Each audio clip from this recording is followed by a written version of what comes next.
اور ایک واقعہ اللہ کے رسول صلی اللہ علیہ وسلم یہ بیان فرماتے ہیں کہ ایک عورت اور اس کا ایک شوہر تنگ حالی میں زندگی گزار رہے، تو شوہر جو ہے محنت مزدوری کر کے تھکا ماندہ گھر واپس ہوا اور اس کو بہت ہی زیادہ بھوک لگ رہی تھی، تو اس نے آتے ہی پوچھا کچھ ہے گھر میں کھانے کے لیے، اور عورت کو پتا ہے کہ گھر میں کچھ نہیں ہے کھانے کے لیے، لیکن اس عورت نے اللہ پر بھروسہ کرتے ہوئے کہا کہ ذرا سا صبر کیجئے، اللہ تعالیٰ بندوبست کر دے گا۔ اب یہ آدمی بھوک سے بے حال ہے، اب اس کو جو ہے پھر سے جو ہے یاد دلایا عورت کو، کہا کہ جو کچھ ہے جلدی سے لے کر آؤ۔ اب اس کے گھر میں چولہا ہے اور چکی ہے، اب وہ خاتون کو معلوم ہے چکی بھی بند ہے، چولہا خالی جل رہا ہے اور اندر یعنی کہ تندور میں کچھ روٹی وغیرہ تو ہے نہیں، تو کیا کہتی ہیں کہ چلو میں اٹھتی ہوں اللہ پہ بھروسہ کرتے ہوئے اور جا کے تندور کو اور جو ہے چکی کو دیکھ کر آتی ہوں۔ تو جب وہ اٹھتی ہے اور جا کر تندور میں جھانکتی ہے تو وہاں پر بکری کا گوشت بھن رہا ہے، اور جب چکی کو دیکھتی ہے تو اس میں جو ہے آٹا پس رہا ہے۔ تو اللہ کے رسول فرماتے ہیں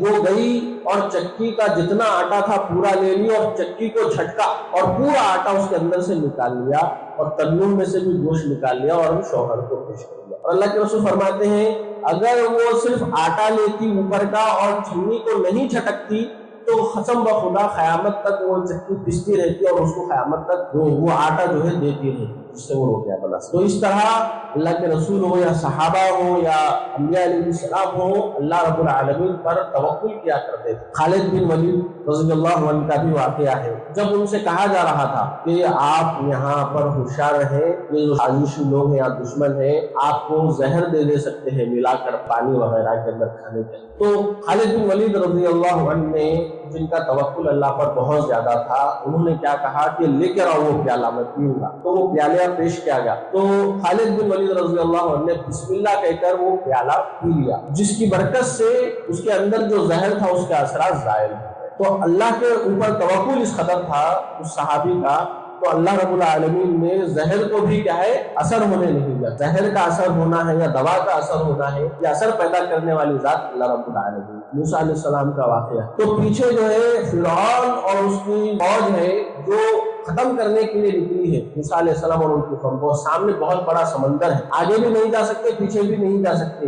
موسیٰ علیہ السلام کی قوم نے کہا تم نے ہمیں برباد کر دیا، ہلاک کر دیا، انہوں نے کہا نہیں، ان معی ربی سیہدین، میرے ساتھ میرا اللہ ہے وہ میری رہنمائی کرے گا۔ تو اللہ رب العالمین نے کیا کہا اب جو ہے یہاں پر اپنی لاٹھی مارو سمندر راستہ دے دے گا۔ تو اللہ رب العالمین پر توکل اور بھروسہ کریں گے تو اللہ رب العالمین کیا ہے اس کی مدد کرے گا۔ وَمَن يَتَوَكَّلْ عَلَى اللَّهِ فَهُوَ حَسْبُهُ، اللہ تعالیٰ اس کے لیے کافی ہو جائے گا، اس کے معاملات کو درست کر دے گا۔ تو یہ تمام باتیں بدفعلی کے، بدشگونی کے یا نحوست کے ہیں، اللہ رب العالمین پر توکل کرنے سے یہ سب زائل ہو جاتے ہیں۔ تو ہم دعا کرتے ہیں کہ رب العالمین ہماری مدد فرمائے اور ہمیں بھی اللہ رب العالمین پر توکل کرنے کی توفیق ہدایت فرمائے۔ اللہ تعالیٰ ہمارے ایمان اور یقین کو مضبوط سے مضبوط فرمائے اور اللہ رب العالمین جب تک رکھے اسلام پر قائم رکھے، شریعت مطہرہ پر کما حق عمل پیدا رہنے کی توفیق عنایت فرمائے، جب خاتمہ ہو ایمان کی حالت میں فرمائے۔ آمین۔ اقول قولی ھذا استغفر اللہ ولکم ولسائر المسلمین من الذنوب فاستغفروہ انہ هو الغفور الرحیم۔